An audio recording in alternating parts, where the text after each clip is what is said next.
Hi, and welcome to my talk about how to prioritize your marketing ideas to build a solid plan that accelerates revenue. I really built this talk specifically for startups and small, medium-sized businesses that are trying to grow, that have limited marketing budgets, limited time, limited resources to really invest into trying to accelerate the revenue. And over the years, I've really seen that great ideas and innovation without prioritized marketing efforts means a lost value, lost revenue, and lost opportunities. So I want to give you the tools to really, and the framework to really help you prioritize so that, every tactic and every idea that gets thrown at you from different departments, different people around you, really follows a framework and a methodology to identify, what's the lowest hanging fruit that could actually move the needle. And very often, I've seen that in trying to achieve goals, tactics too often precede strategy. And that, unfortunately, is a symptom of, being a startup. It's, you either recruit the wrong people or you just, there's an overwhelming amount of brilliant ideas that really are hard to prioritize. So I'm gonna share with you a little bit what we've done internally to help us prioritize and help our clients focus really on what is the important, aspect, if you want, of the buying, of the customer's buying funnel to focus on. So to talk a bit about, my background, I'm a growth strategist at Market8. It's a full funnel growth optimization agency. Our focus is solely SaaS, plus an extra couple of awesome clients that are really not SaaS, but just feed our creativity. I've got 15 years of experience building multi-channel and multi-layer integrated marketing campaigns. So my background is both advertising, sales, business development, customer success. I've had the chance to work really, I think, throughout the full customer, buying experience from telemarketing a couple of years back, all the way through to direct marketing and then in communications on the client side, on the agency side. I'm located in snowy Montreal today, first day of snow. And really, I think, my passion is very much about creating customer-centered buying experiences that focus on the largest revenue opportunity. When I say customer-centered, I think it's so important to delight our customers throughout all their journey and to bring value. And I will tell you, the why of that is I'm a working parent, so I breathe optimization. It's so important to me that the companies that we work with, whether, on the retail side or even on the B2B side, really consider that people don't have time anymore. And when I say I breathe optimization, even my grocery list is organized by aisles.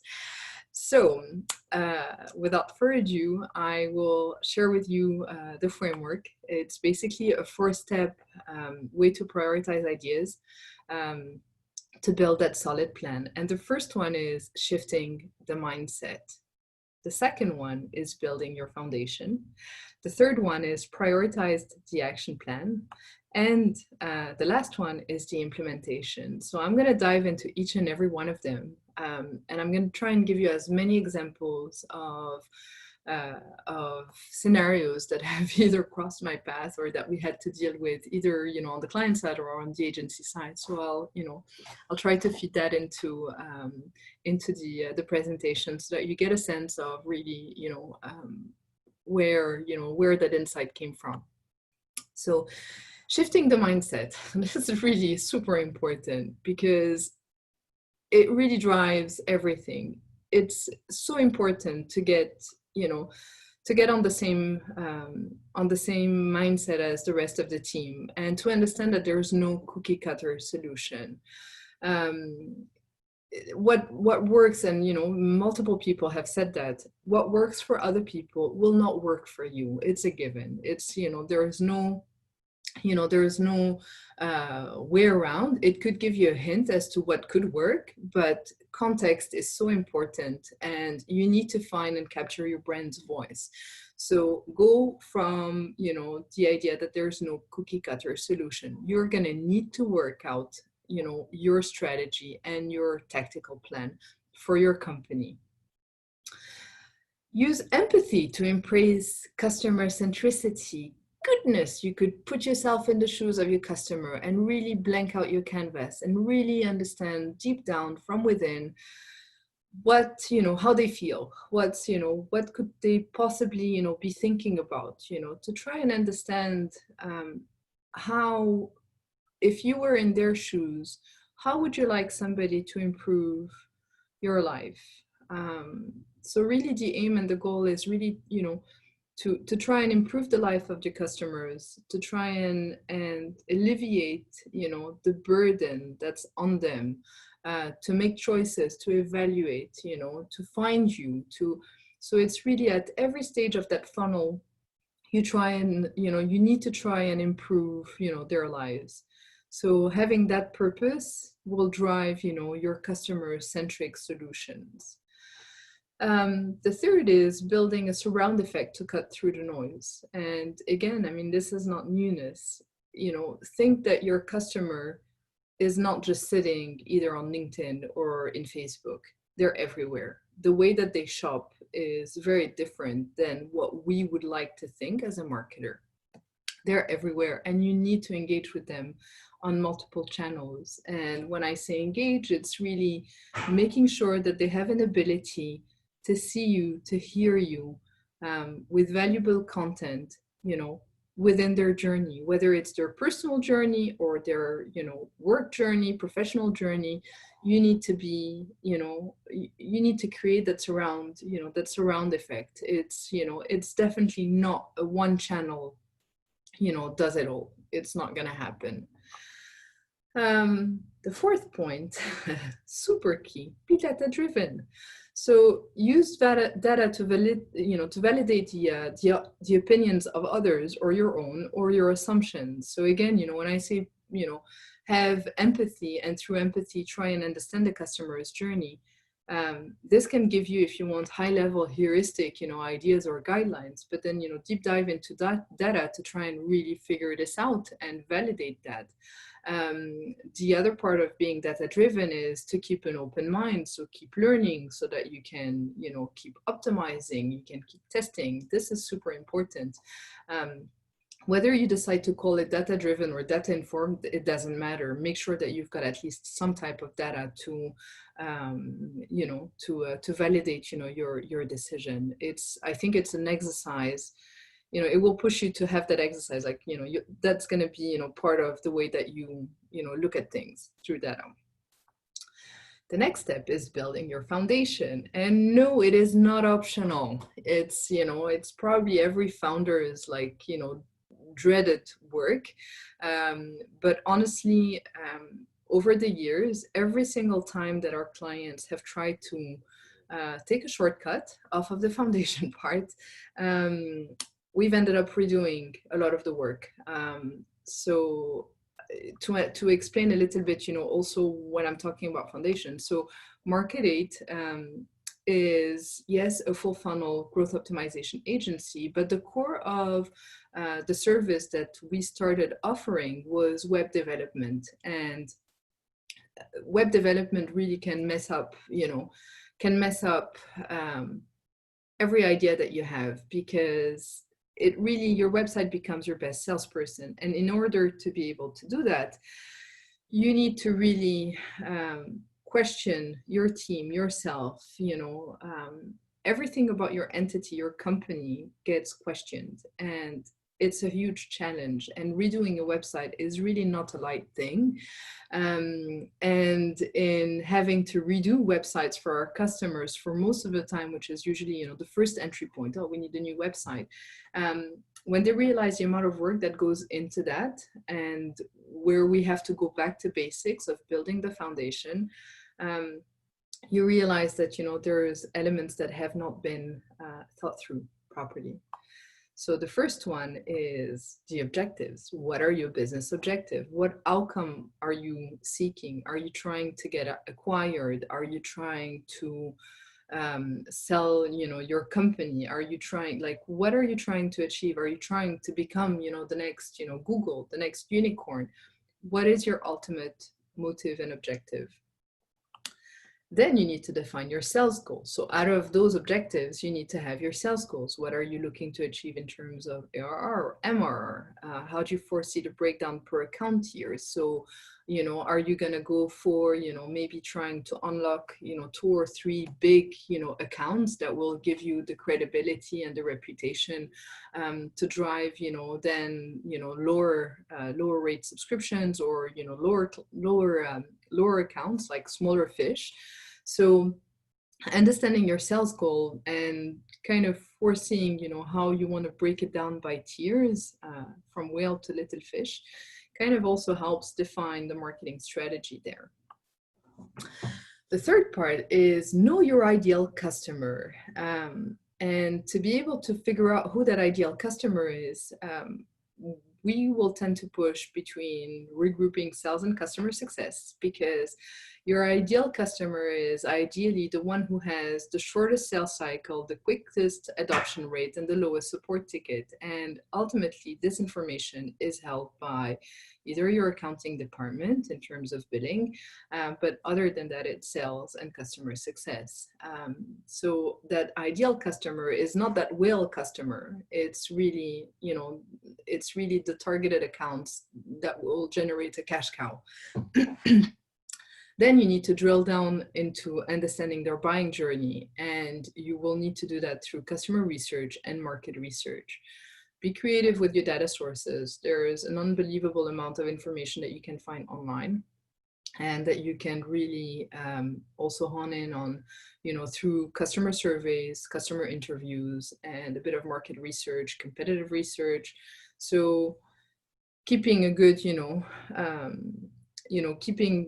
the mindset of understanding your customer for the ultimate goal of then defining, where they live online, what content they consume, what's the messaging that's going to resonate with them, what are their pain points, what are, the benefits that they're looking out to your solutions for. The fourth point is defining your competition, and doing that is, again, look at your competition through the eyes of your buyers. It's no point putting together an Excel spreadsheet of 100 potential competitors that you've identified as a marketer or as the product marketer. What you need is to actually look at your competition through the eyes of your buyer, so that you understand who is crossing the path of your customer or your ideal customer at the different stages of his buying journey. So again, if you're talking about, if you've got a Shopify app and you're sitting, and you've got, possibly, 100 other alternatives, the alternatives that your potential customer is looking at is probably the people who are in the most viewed, most popular, best reviews. Those are like the first ones that will really pop out, at your user who's not necessarily, who's just started the research. So at least you've got a chance to, be part of maybe the short list. Then he's going to look at the reviews and all the rest, but it's really important to not define your competitors, just by doing your homework as a marketer, but really looking at it through the eyes of your buyers. The fifth point is to own your unfair advantage. And I love that, because it's really, the unfair advantage is, it's that one competitive advantage that would be hard to replicate. Some instances could be the team. In some instances, it could be, the legacy, let's say, whale accounts that you have. So understanding what your unfair advantage is over that competition that you have just defined is so key in understanding, what will take your competition way too much effort, time, or money to actually get to the same level as you. And And that also, in identifying that unfair advantage, you also need to keep a pulse on your competition. It's extremely important. Don't just, don't do that exercise once and just let it go. Keep a pulse, keep going. Your unfair advantage, is definitely not price. I think we can establish that. It's also, it's not also not necessarily a feature, or if it is a feature, it's going to probably be very short-lived, in that it may be something that's a quick spin-off for a company that has maybe a higher budget invested into R&D. So keep a pulse on your competition, keep a pulse on what's happening, or hire a product marketer to do that. This is really the product marketer's role. Then you need to define what I call the beacon positioning. And the beacon positioning is that positioning that will actually help you accelerate your revenue. So beacon is half because I'm a redhead and, it's a fiery color, but it's really, what moves the needle. And again, the way that you would define your beacon positioning is very similar to a SWOT analysis. So you would actually get your teams in sales, marketing, product, customer success departments to fill up a survey or interview and understand what is your company and your product strength. So anything that's considered an opportunity that you have full control over, as in, you can manage, what's happening, that could make you stand out from your competition. So it's super important to get all those departments in, because they hold a very different perception than you as a marketer or as a founder. And doing these types of exercise also very much demonstrate that in companies, there is very often gaps between the departments in terms of perceptions or even objectives or goals. So I think it's really important to get, all the teams together and sit down and really, it will give you an opportunity to align everybody in the same, on the same direction. The second is, again, the same thing is your company and your product threats. So what are the potential or existing external factors that could impact your business and that you have no control over? So same thing, if there's been a recent merger and acquisition, can't really do much about that. You can't really control, you can't dissolve that acquisition. However, you could probably put together a plan of action to counter that or to speak to that, or you could really leverage this information. And challenges and opportunities are anything that you can, that you can think of that could possibly be a limitation or something that needs to be considered in planning and prioritization. Something as silly as saying, well, we don't have any marketing, resources internally. That's a huge challenge. Well, we need to know that, because then you need to figure out a way to assemble a team to implement, your strategy. Could be simple as saying, well, we won't have any budget for the first 3 months, but then we're expecting a grant, and then we're expecting XYZ, and this is really what's the top priority. So all these are really super helpful in helping you define that beacon positioning. Next is something that I very strongly believe in. Everybody has a place in the market, and that includes you. And this is where I think that beacon positioning exercise is so important. You need to understand what makes you different. You need to understand your context. So to make your mark, leverage your context to create a unique strategy, because when you own your context, when you understand everything that's happening in your environment internally, it becomes, everything becomes an opportunity. So whereas anything that's hidden is just unknown, becomes a potential threat. So owning your context equals your opportunity, and finding that beacon positioning will just, accelerate your revenue. So let's dive into the prioritized action plan. So this is the fun part. You need to identify where in your customer lifecycle funnel it's leaking money. And I'll explain. You've got your customer lifecycle funnel goes from awareness through evaluation, activation / decision, depending, who looks at that, HubSpot or somebody else. Then you've got retention, renewal, and then advocacy, so referrals. It's really important to understand through data, using quantitative research, to trace where your funnel is really leaking money. And it's a principle that is used also in conversion rate optimization. You need to kind of, dig into the data, and very often that has come, handy, because clients will come to us saying, oh, we need a website redesign, and it's like, hands down, and we're not really the yes men or yes people.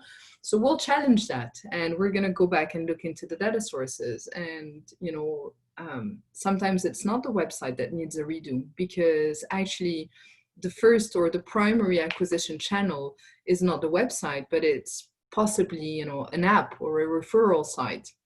So looking into, what channel, let's say at the acquisition or at the awareness level, what acquisition channel is really bringing in the revenue, or at the evaluation stage, and at the sign up stage, the conversion rates, where is there anything that's dropping, and then keep segmenting. Assess maybe your signups versus your churn rate. Look at your customer life cycle. If your customer life cycle is supposed to be, let's say 3 years, and people are signing, are unengaging after a couple of months, it means that there's obviously something wrong with the onboarding, and with rolling out new features and getting them engaged. So you need to understand where that thing is broken, that could ultimately really move the needle pretty fast. So we've had customers come in saying, hey, we actually need a website redo, and actually the lowest hanging fruits were both onboarding and, let's say, an app listing. And as simple as that, you solve that, and then you realize that the website is really secondary. Yes, it may be part of the evaluation stage, but it's not really the first point of conversion. The second part, going back a step, the second part is building customer-centric strategies to solve each funnel problem. So early on in the presentation, I discussed trying to help customers, like with having that purpose in mind, to be helpful, and being customer-centric enough to say, I today as a marketer know that my solution is the best fit for that particular person, not for everybody else. Everybody's got a place in the market, but the ideal person who's after my solution is that person. How can I make their lives better? At the awareness stage, it's going to be just cutting through the noise, make sure that you're getting found by the customers that, don't know you, but desperately want to do business with you. So it's like, creating that aha moment of, that buyer going, oh, where were you all that time? I've been looking for you. At the evaluation stage, you need to help the customer quickly identify if your solution is the perfect match to solve its pain. So again, there is so much strain on the buyer to make those decisions, to evaluate. And, we've been there, I've had Excel sheets open trying to compare, I don't know, I think it was Klaviyo versus ActiveCampaign and MailChimp, and trying to figure out, okay, well, this is the problem that I'm trying to solve for this customer, which one is the best fit? And it's, again, your MarTech stack is not the same across, across every project that you're going to work with. And we also need, as marketers, and especially on the agency side, we need to be, very conscious of that. So trying to help the customer evaluate the different options, trying to really get to that aha moment. Yes, this is the right fit. Tell them, Tell them. The value proposition that you have on your website should tell them if they're the right fit or not the right fit. Tell them if you're not the right fit. Tell them who you're the best fit for. Tell them if, you know, you're the best for, I don't know, companies that are, you know, in high growth stages and looking to train, let's say, you know, customers and unable to do that because, you know, everybody's remote, your product, you know, is improving day to day. Tell them, facilitate their life. Same thing at the activation, facilitate that process, you know, facilitate the purchase, just like, you know, earlier on at the evaluation, if you can offer a demo, or if you can offer a self trial, or even a fake environment trial, just let, you know, stop trying to have a touch point with the customer. Just let them go through that journey of evaluation and activation on their own if they can. Going back to the evaluation, it's very much like, you know, think about yourself walking into a clothes store and being, you know, at the very moment that you just step into that store, you know, one of the salespersons jumps on you and goes, "How can I help you today?" Well, chances are you haven't even looked at, you know, at the clothes that's in there. You have no idea if it's a fit or not. And, you know, it kind of feels like an invasion of privacy. So don't do that. Do not do that. Do not do anything that would, you know, potentially make the user feel like you're invading their space. Give them space and, you know, think about yourself in that process. So at activation, facilitate the purchase and facilitate the adoption process. So I've had a couple of instances where, you know, great, you know, the person has signed up and then they get to that dashboard and whoops, what happens? Oh, well, don't worry, you know, we're sending them like emails. Great. But the person is on the platform. The person just signed up and the person has just, you know, is ready to evaluate your tool, you know, on that free trial. Keep him there. Keep him, you know, he's there, you know, like just make his life better, her life better for sake of, you know, for sake of the business. Tell them how to use it, make them adopt it quickly, you know, once they're giving you their time, grab it and make the most of it, and always try to bring value. At the retention, you want to make sure that you're always bringing value to the customer so he or she doesn't look elsewhere. So one of the first reasons people will leave your solution and look elsewhere at somebody else is because they have no idea that your software or your solution even offers what they've been looking to accomplish. Why? Very possibly because the customer has been with you for a couple of years or a couple of months and has probably lost that new feature email that has been sent to them. So try to figure out ways that you can actually bring value to keep retaining them. Could very much be, you know, just within the dashboard, you know, showing them, you know, cues. Hey, this is new. This is, you know, you can now do this, you can now do that. Use artificial intelligence if that's, you know, available in your platform to learn from what the customer is actually doing. What are the use cases that they're involved in, so that you can actually give them the right cues that are really relevant to their use case. And last but not least, at advocacy, help your customer talk about you. So give them the opportunity to actually refer you. And, you know, I think Dropbox has done it, you know, immensely well. There's other companies out there that have done that, but yeah, let your customers talk about you. You know, be that love brand that people want to share and be proud of using.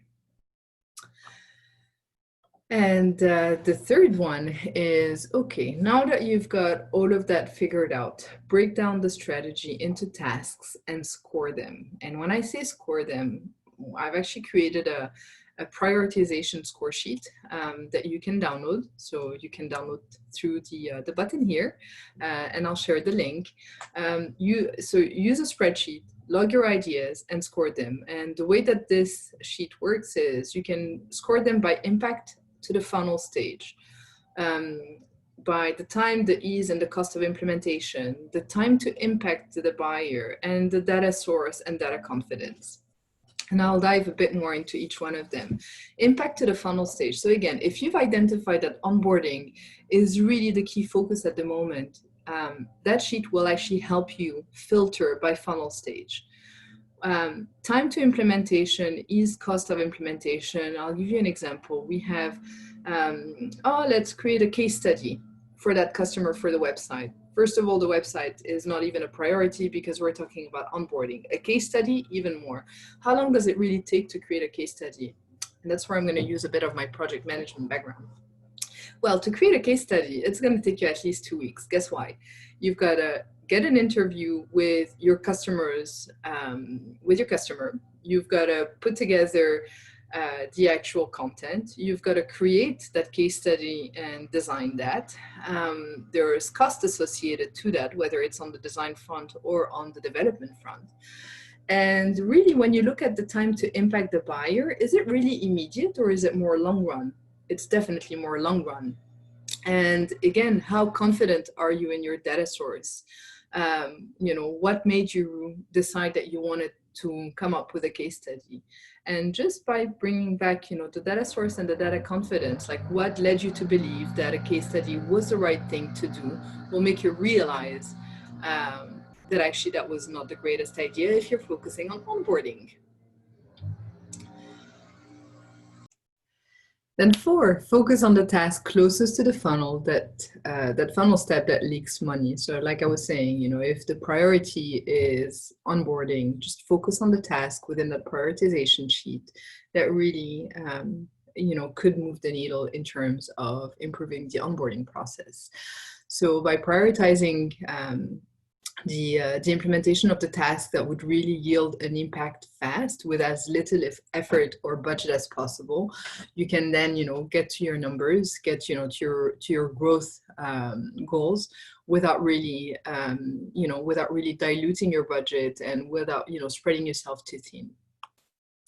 The 5th is plan how you will reach your goals. So I think it's, again, it's really important to think that, okay, yes, that prioritization sheet will give you an idea of, what to focus on next, but you still need to have, a full-fledged strategy, and you need to be able to break down your tactics a quarter at a time. And that's really important because you don't want to miss out on any opportunities. You can't really, so when I present a growth plan to customers, it's still, it's still a year, it's still a calendar year. So I still have, month by month, everything that's going to happen, all the channels, but this is really more tentative. The idea is that I can actually put anything that's happening offline, any events that they're attending into, or any product launches or anything that's, super high, value in terms of marketing in the plan so that I can then build the priorities also against that and take everything into consideration. But planning a quarter at a time, your tactics is important because you need to be agile enough to shift and, shift a little bit the budget from one place to another to react to maybe, an environment that you hadn't considered in your projections. And this has really, over time of trying to plan a year in advance, we've realized that we never get to that. Even throughout the quarter, priorities change, but at least a quarter at a time will give you a good idea of, where your marketing budget is being spent and what's, what are the KPIs and what are your, what you're after. The step 4 and final step, if you've managed to bear with me all that long, thank you, is implementation. So implementation is super key.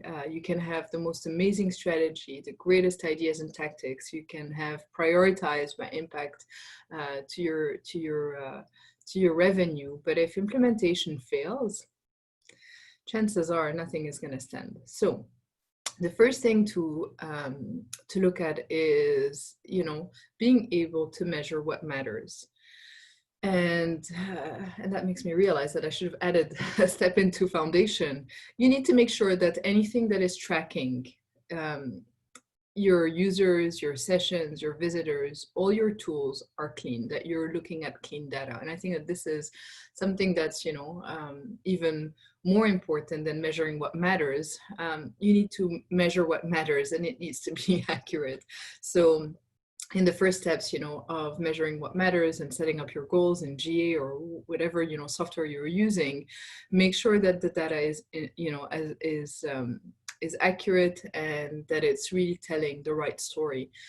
Very often, there is discrepancy that has, shown us that, let's say, a CRM is not being updated. So we're reporting on, achieving great deals and great, stuff. And it's actually very positive trends, but it's not accurate. It doesn't really tell me how many, let's say, leads I have versus MQLs I have versus SQLs versus opportunities. And this is what's really important, because the more you're able to segment down, the more you're able to also strategize and know what to do next. So measuring what matters will help you also stick to your goals and know where to shift the budget. So if you're planning to launch campaigns, make sure that you've got your UTM codes and that your UTM codes follow a very structured parameter. And you can find, great templates to do that. MailChimp and HubSpot will create their own UTMs. Most, automated marketing softwares, will do that. But same thing, make sure that, somebody who's, really great at GA is able to set you up in being able to measure what matters if you're not able to do so on your own. The second step is being agile. We talked about, being able to plan a quarter at a time versus, a year at a time. And this is really important, being agile, being able to shift gear and change a little bit, your tactical plan is super important.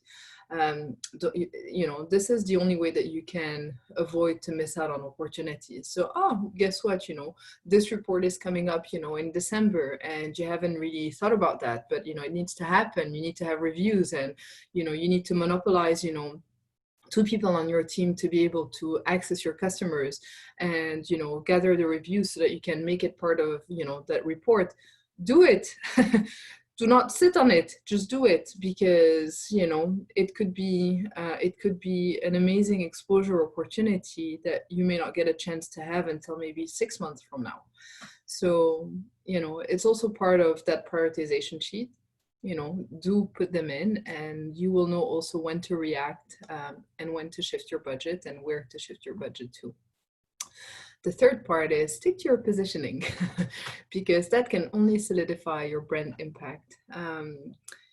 It's really important that, and I think that we've also lived it internally with the agency, when you are considered a web development agency and that you all of a sudden, have developed the competencies to go full funnel, the first thing that people will refer to you when you've put all that great content out there and that, in the community that you're involved in, everybody knows that, you're a HubSpot, development agency.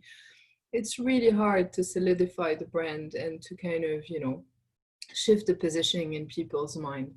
So try as much as possible to stick to your positioning. Of course, everybody grows, and that's totally, normal, and it's, it makes even more sense.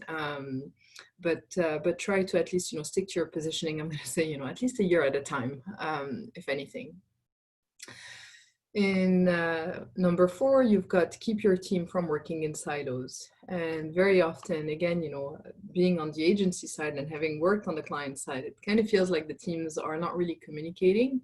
And, even if we're regarded as part of, the marketing team, we're not necessarily in the loop on all the communication. So it's really important to have, regular meetings, weekly meetings, and to try and get, everybody from every single department involved. And I'm going to share a slide that I've created that can show when we sit down with the different parties involved, so customer success, marketing, product, sales, and we kind of take a look at the projected environment. It kind of helps everybody sees, at a glance what's happening.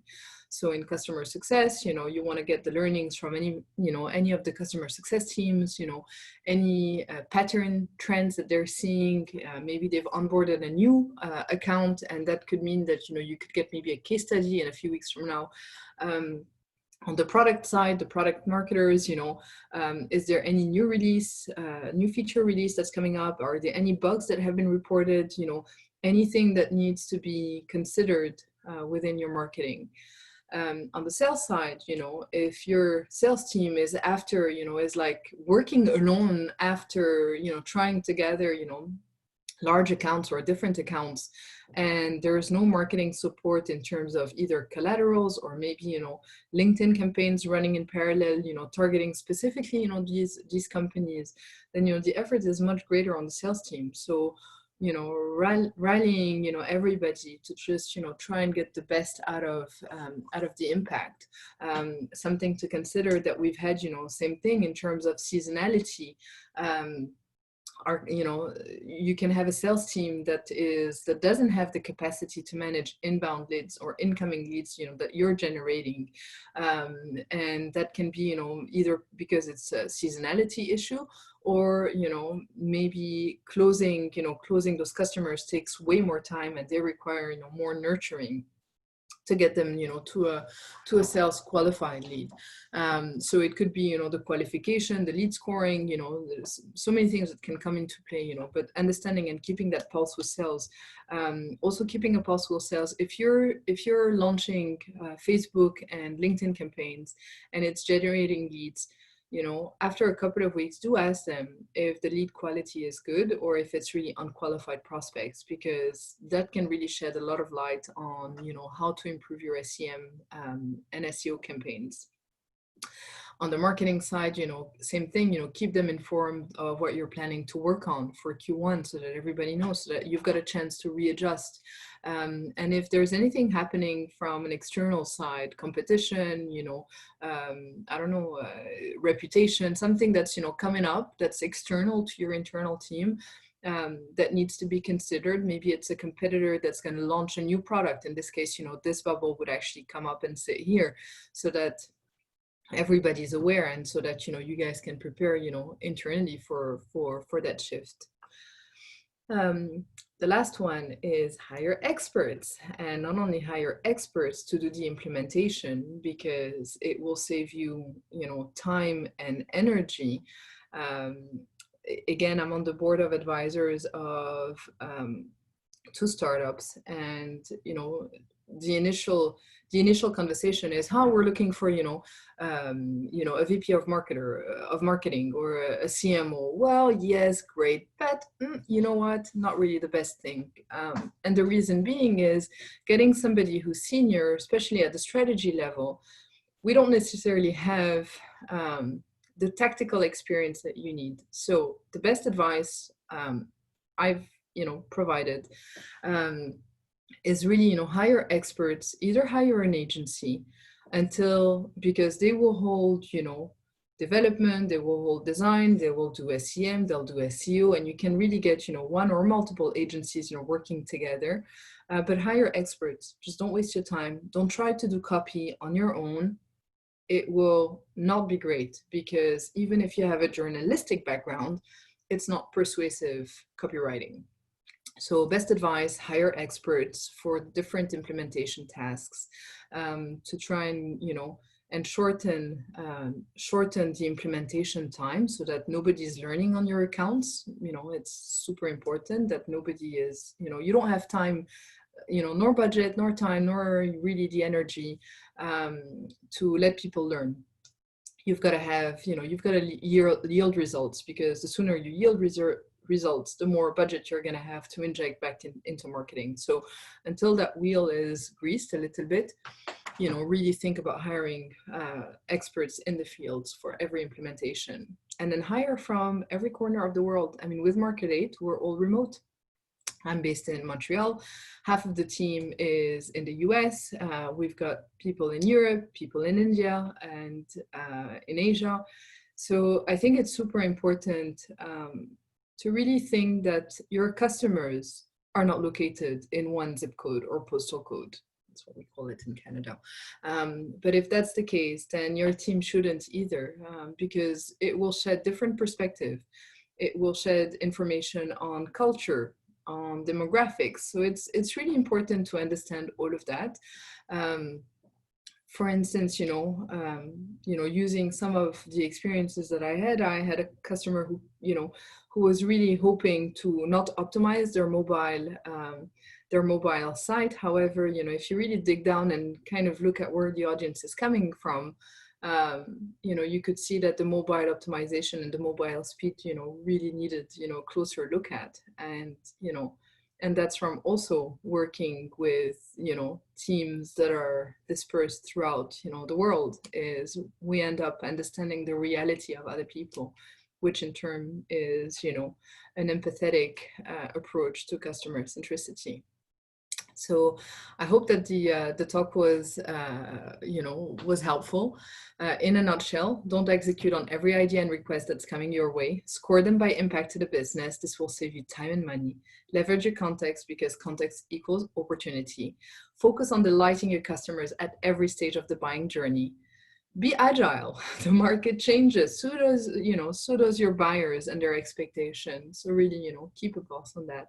And if you still need a bit more help, and you want to follow up on your next steps, you can reach out through Growth Mentor. You can download the prioritization score sheet and really focus on your next steps. Identify where your customer lifecycle funnel is leaking money. Get your ideas prioritized by impact to your business.